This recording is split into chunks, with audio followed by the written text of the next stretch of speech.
Hi, very good morning. So ఇది చాలా PYQ క్వశ్చన్లో పడ్డది, ప్రీవియస్ ఇయర్ క్వశ్చన్లో. టీఎస్పీఎస్సీలో పడ్డది, యూపీఎస్సీలో పడ్డది, బ్యాంకింగ్లో పడ్డది, ఎస్ఎస్సీలో పడ్డది. చాలా బిట్స్ పడ్డాయి దీని నుంచి. సో మెయిన్గా ఏంటంటే మనకు ఆవరణాలు అంటారు కదా, ట్రోపో ఆవరణం, ఇంగ్లీష్లో ట్రోపోస్పియర్, స్ట్రాటోస్పియర్, అట్లా లేయర్స్ ఉంటాయి. సో తెలుగులో కూడా అట్లా ఉంటాయి. సో ఓజోన్ అనేది ఎక్కడ ప్రజెంట్ అయి ఉన్నదని చెప్పొచ్చు, స్ట్రాటోస్పియర్. ఇక్కడ ఉంటేనేమో అదేంటంటే మనకు కవచంలా పనిచేస్తుంది. అంటే ఇప్పుడు అతినీళ్ళలో యూవీ రేస్ అంటారు కదా, సో ఆ యూవీ, నేను యాక్చువల్లీ ఇంగ్లీష్లో చదువుతాను కాబట్టి నాకు ఎగ్జాక్ట్ వర్డ్స్ రావు, సో అందుకే కన్ఫ్యూజ్ ఉంటుంది కొంచెం.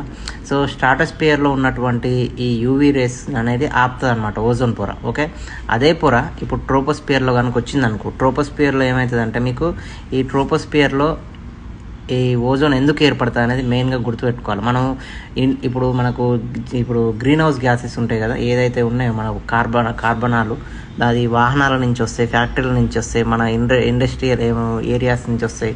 నెక్స్ట్ అలాగే ఈ కంపెనీ నుంచి రసాయనాలు భూగర్భంలో కలుస్తాయి కదా, అట్లా రకరకాల ద్వారా ఏమైతే అంటే ఓజోన్ రిలీజ్ అయినప్పుడు అది NO2, నెక్స్ట్ ఇవి ఉన్నాయి కదా, నైట్రస్ ఆక్సైడ్ తోటి చర్యలు జరిపినప్పుడు ఆ అణువులు అనేవి ఈ ఓజోన్గా ఏర్పడి ఈ ట్రోపోస్పియర్లో ఏర్పడ్డప్పుడు మనకు దాని నుంచి క్యాన్సర్లు వచ్చే అవకాశం ఉంటుంది.